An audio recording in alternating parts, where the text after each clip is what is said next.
una menos, ni una menos, ni una menos, ni una menos, ni una menos, ni una menos, ni una menos, cabrón, ni una menos.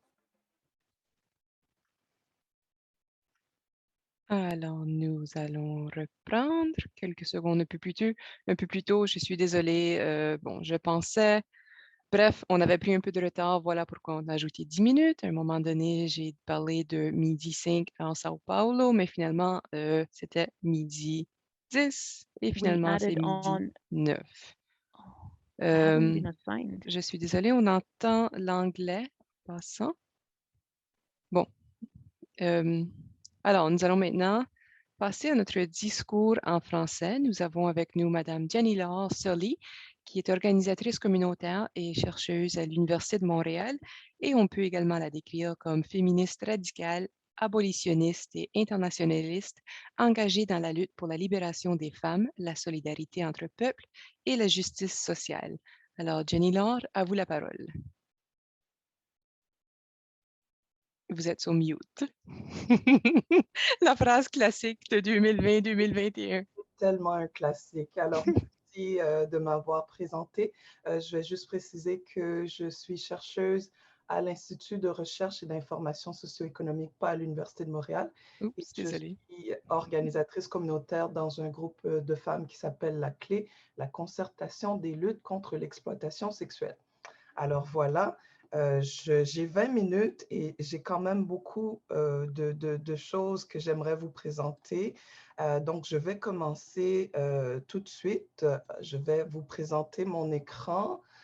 Alors, aujourd'hui, je vais vous parler de féminisme. Plus précisément, je vais vous parler de pluralité du féminisme et de l'évolution du féminisme, en fait. Donc, on va regarder l'historique, les théories, les pratiques féministes à travers le monde et je vais me minuter pour m'assurer de respecter le temps qu'on m'a donné. Alors voilà, on commence et si jamais il y a on a besoin de m'arrêter, ben, n'hésitez pas. Mais je crois que c'est 20 minutes qu'on m'a donné pour faire cette présentation. Alors, de quoi parlons-nous quand nous parlons de féminisme? On va commencer par des définitions. Il y a 3 définitions qui me semblent clarifier de quoi il s'agit. Donc, 3 définitions éclairantes. Une de Bell Hooks, qui est une théoricienne de l'afroféminisme. Donc, elle nous dit que le féminisme est un mouvement pour mettre fin au sexisme, à l'exploitation sexiste et à l'oppression. Une autre définition qui vient d'une féministe radicale qui a marqué beaucoup les années 70, 80. Donc, selon Andrea Dworkin, le féminisme est la pratique politique qui consiste à lutter contre la suprématie mâle au nom de toutes les femmes en tant que classe. Donc, pour les féministes radicales comme Andrea Dworkin, les femmes sont une classe sociale en elles-mêmes. Donc, il y a la classe des femmes et la classe des hommes. Et la classe des hommes impose une suprématie mâle. Et donc, le féminisme, c'est cette pratique politique qui consiste à lutter contre la suprématie mâle. Et il y a une définition qui est beaucoup plus longue, qui est très intéressante. Ça vient de Barbara Smith, qui est une féministe noire des États-Unis, une féministe noire lesbienne socialiste. Et elle nous dit, le féminisme est la théorie politique et la pratique de la libération de toutes les femmes de couleur, les femmes ouvrières, les femmes pauvres, les femmes ayant des limitations physiques, les femmes lesbiennes, les vieilles femmes, tout comme les femmes blanches économiquement privilégiées et hétérosexuelles. En deçà de cela, ce n'est pas du féminisme, mais simplement de l'auto-glorification féminine. Donc, le féminisme cherche à libérer toutes les femmes. Donc, c'est à la fois une théorie politique et une pratique de la libération de toutes les femmes. Et donc, elle nous fait, Barbara Smith, une énumération de différents groupes de femmes, y compris les femmes blanches économiquement privilégiées et hétérosexuelles. Et on ne peut pas aller en dessous de ça, sinon on n'est plus dans le féminisme, mais dans l'auto-glorification des femmes, tout simplement, ce qui n'est pas le féminisme, selon ce que nous dit Barbara Smith. Alors, il y a d'autres définitions, mais j'ai choisi ces 3 définitions-là parce que je pense qu'elles nous éclairent beaucoup plus que d'autres définitions. Et il faut savoir que si on s'en tient tout simplement aux définitions courantes qu'on peut trouver peut-être dans le dictionnaire ou qu'on va entendre dans les grands médias, souvent on va parler de c'est une lutte pour l'égalité des droits entre les hommes et les femmes. Je trouve que c'est réducteur de simplement parler de féminisme comme tout simplement une lutte pour l'égalité entre les hommes et les femmes.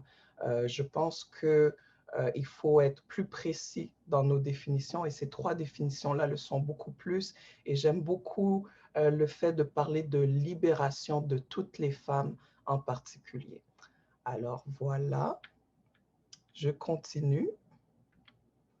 Je ne sais pas s'il y a des commentaires, j'espère que tout va bien. Alors, il y a des féminismes, en fait. J'ai été sur le site web d'un regroupement de groupes de femmes de la capitale nationale ici au Québec et donc ici au Québec, au Canada.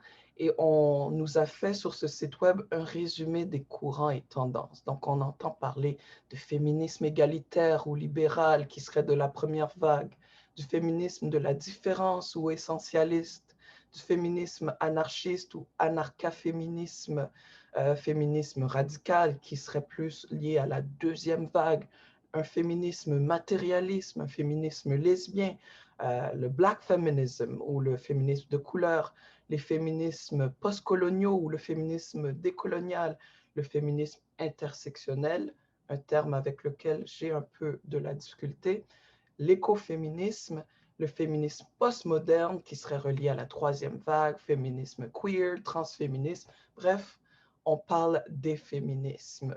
Et tous ces courants, ces tendances reflètent souvent aussi des tensions, des dissensions au sein du féminisme, des écoles de pensée différentes, des façons de lutter différentes. Et malheureusement, le féminisme est un mouvement qui, ces derniers temps, vit de nombreuses dissensions, de nombreuses divisions internes. Et il y a aussi un backlash antiféministe qui est sans doute lié à cette fragmentation et cette division au sein de ce mouvement en cette fin de millénaire, en ce début de millénaire. Alors voilà. Donc, on ne va pas rentrer dans le détail de chacun de ces courants, mais je pense que c'était important d'en parler, de survoler ça. Donc, un terme important, mais qui est souvent incompris, l'intersectionnalité. On entend parler parfois de féminisme intersectionnel. Personnellement, je pense que c'est une mauvaise utilisation du terme parce que l'intersectionnalité, c'est une approche descriptive qui vise à identifier des situations de discrimination multiples et imbriquées. Et on n'a pas à parler d'un féminisme intersectionnel plus que l'intersectionnalité. C'est une approche, c'est une analyse, c'est une façon de décrire une réalité qui peut s'appliquer à toutes sortes de situations. Ce n'est pas une grande théorie qui doit être forcément accolée au féminisme. Donc, ce qu'il faut savoir, c'est que ça vient de Kimberly Crenshaw, qui est une féministe et juriste afro-américaine. Et elle a utilisé ce terme-là, mais le concept, les réalités auxquelles faisait face, auxquelles faisait référence l'intersectionnalité existait bien avant Kimberly Crenshaw qui en a parlé dans les années 80. Et donc, elle avait donné l'exemple d'une grande entreprise d'automobile qui embauchait, par exemple, des secrétaires qui étaient toutes des femmes blanches. et des hommes qui étaient blancs et noirs sur les lignes de montage de l'entreprise. Et donc, lorsque les femmes noires se faisaient refuser à répétition la possibilité de travailler dans l'entreprise, leurs plaintes pour discrimination étaient rejetées. Et pourquoi? Mais c'est parce que les pratiques d'embauche de l'entreprise avaient été jugées ni sexistes ni racistes. La réalité, c'est qu'elles étaient à la fois sexistes et racistes. Donc, il y avait une imbrication du sexisme et du racisme dans ce cas-là, parce que ce sont spécifiquement des femmes noires qui étaient discriminées. Et donc, toute cette idée d'imbrication des discriminations peut s'appliquer dans différents champs sociologiques, dans différents domaines de recherche, pas uniquement au féminisme. Et moi, je dis, on ne peut pas dire que mon féminisme est intersectionnel. Ça serait la même chose que de dire mon féminisme est statistique. Parce que l'intersectionnalité, tout comme les statistiques, c'est une approche descriptive qui nous permet de comprendre une réalité complexe.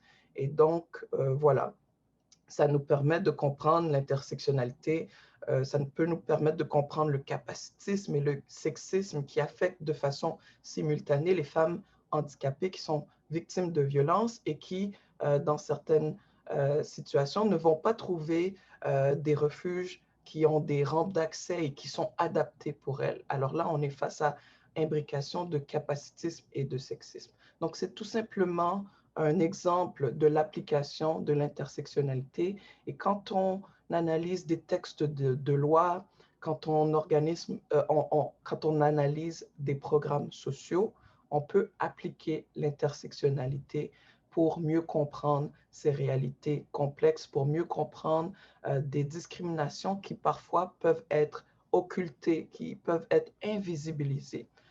Donc voilà, c'était une précision importante que je tenais à faire. Tout le monde n'est pas d'accord avec moi. On voit souvent le terme féminisme intersectionnel. Selon moi, c'est une mauvaise utilisation du terme. Alors, pour en avoir le cœur net, pour en apprendre plus, je vous réfère à lire des textes en lien avec l'intersectionnalité. Claudia Jones, qui est la pionnière du concept, elle parle du concept sans jamais utiliser le mot.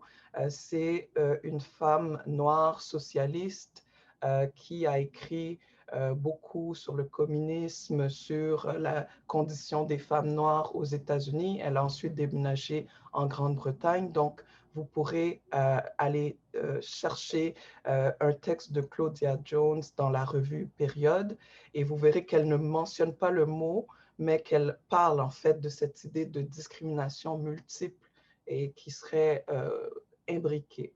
Même chose pour la Combahee River Collective. Je vous réfère à lire ce qu'elles ont écrit. C'était des féministes lesbiennes noires qui ont parlé beaucoup de cette imbrication, de ces multiples oppressions qu'elles vivaient et que des femmes du tiers-monde vivaient.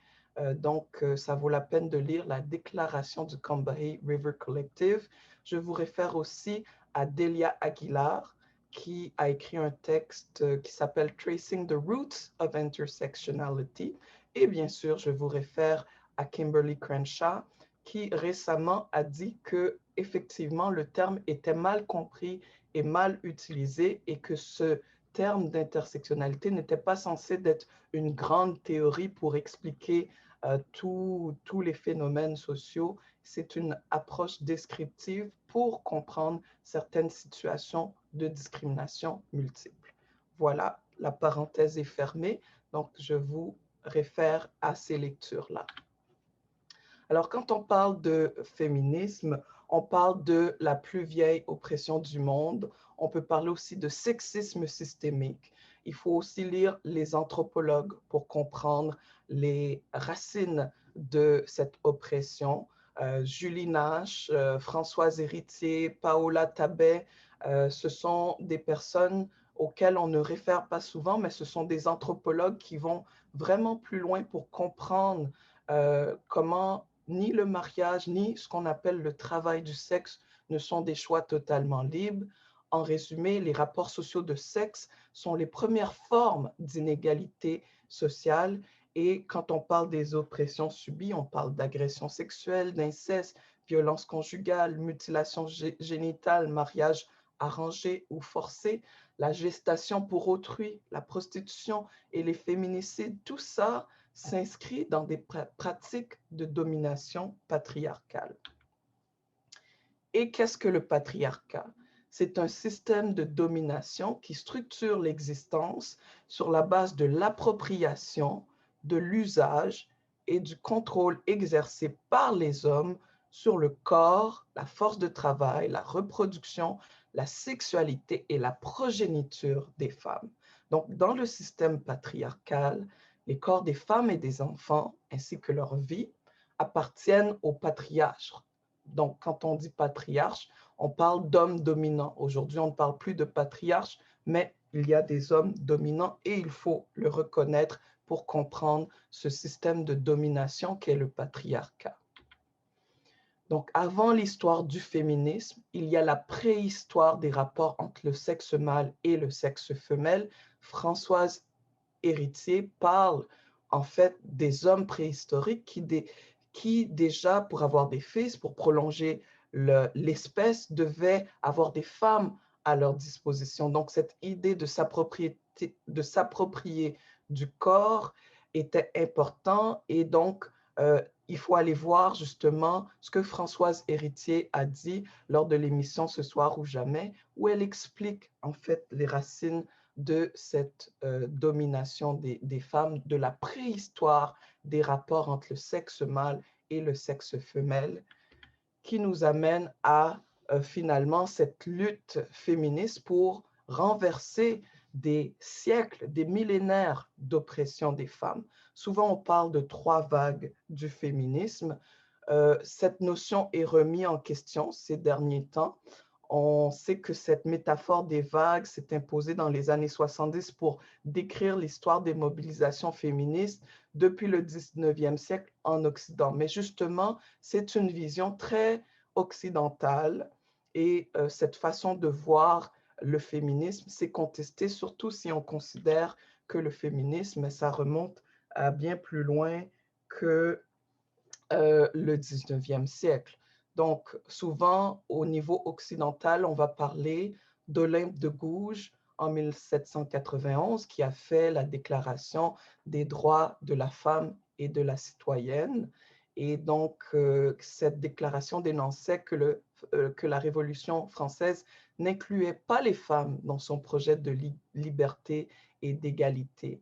Et donc considérait que l'ignorance, l'oubli ou le mépris des droits de la femme sont les seules causes de malheurs publics et de la corruption des gouvernements.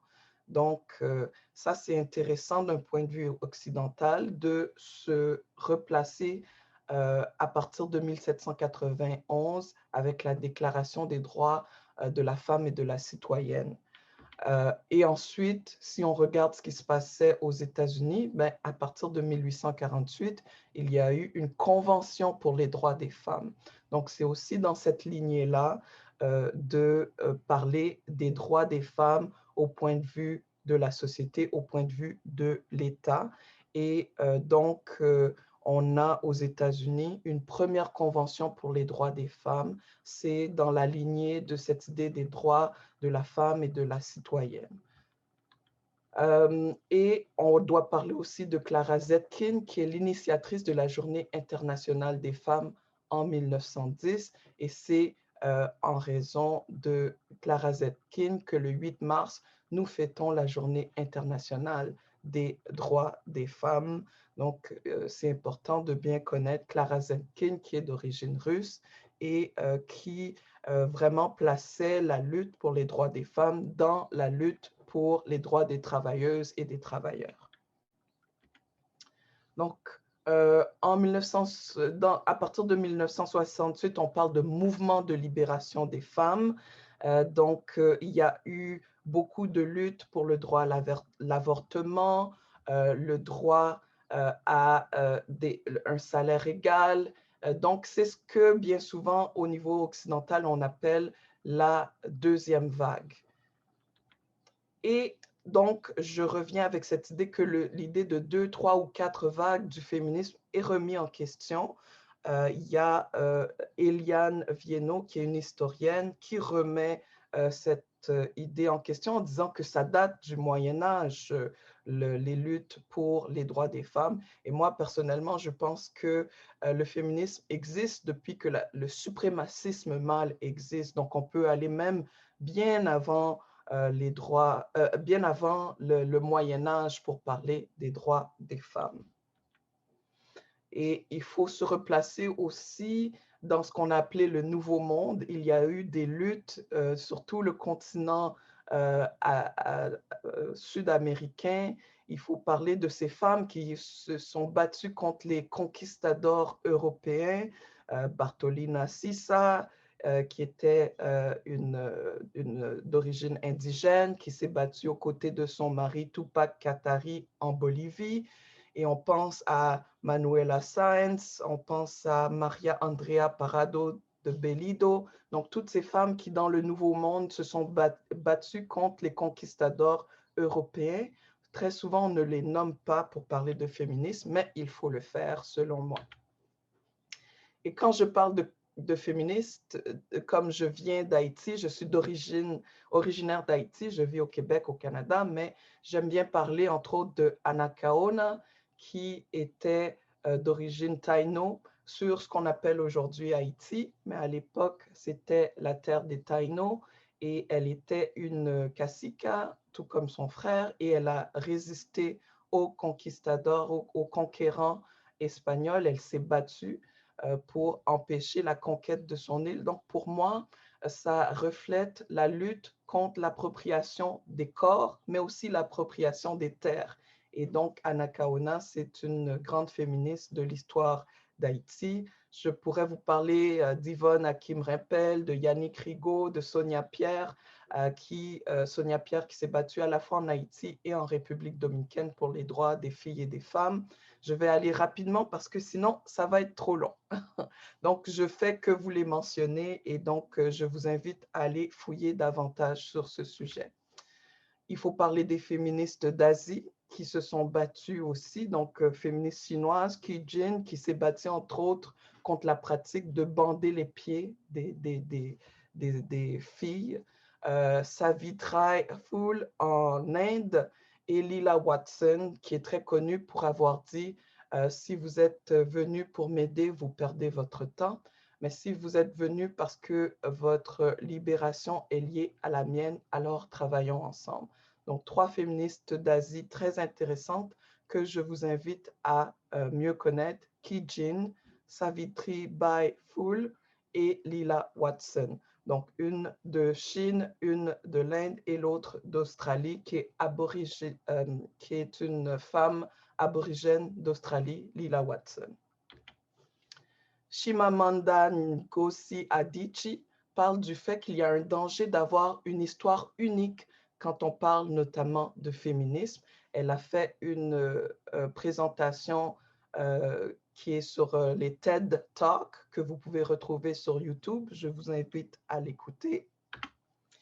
Encore une fois, je reviens à l'idée de féminisme radical. Quand on parle de féminisme radical, on parle d'un féminisme qui va à la racine de l'oppression des femmes. Et sur cette question, on ne peut pas sortir de la violence sexuelle que les femmes ont subie.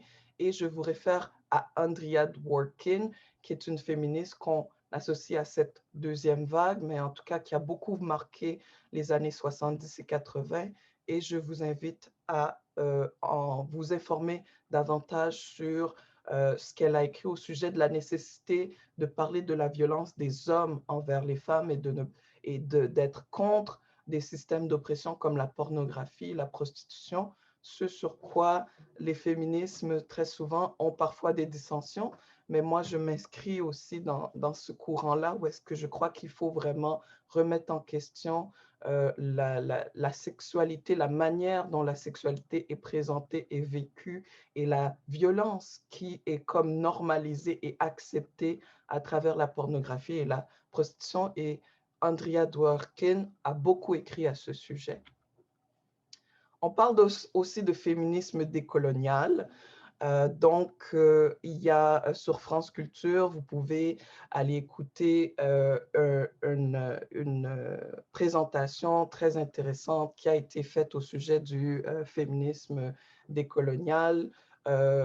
Mon Dieu, son nom m'échappe, celle qui parle beaucoup de féminisme décolonial, ça va me revenir peut-être un peu plus tard, mais en tout cas, il y a cette question du féminisme décolonial qui est de plus en plus remis en question. Entre autres, il y a Fatou Sow, qui est sociologue sénégalaise et qui a dit au sujet du féminisme décolonial, ce féminisme-là nous a seulement permis de nous poser comme femmes racisées, un terme qu'elle déteste, mais que je trouve quand même utile. Mais bon, certaines personnes ne voient pas l'intérêt de ce terme. Et justement, Fatou Sow dit que en Afrique, moi, je ne relève pas d'une minorité visible. L'afroféminisme ou le black feminism ne sont valables que pour l'Occident, pas pour l'Afrique. En fait, ce discours féministe décolonial actuel a du pouvoir parce qu'il vient d'Occident. On l'écoute davantage qu'on ne prête attention à ce que disent et pensent les femmes africaines. Donc ça, je trouve ça très intéressant de terminer ma présentation avec ces mots de Fatou Sow, en vous disant que la lutte féministe continue, la réflexion se poursuit, il faut pouvoir se placer aussi dans des perspectives qui ne sont pas qu'occidentales et toujours questionner les mots et s'assurer que notre pratique s'ancre dans une idée de libération des femmes et de toutes les femmes. Voilà.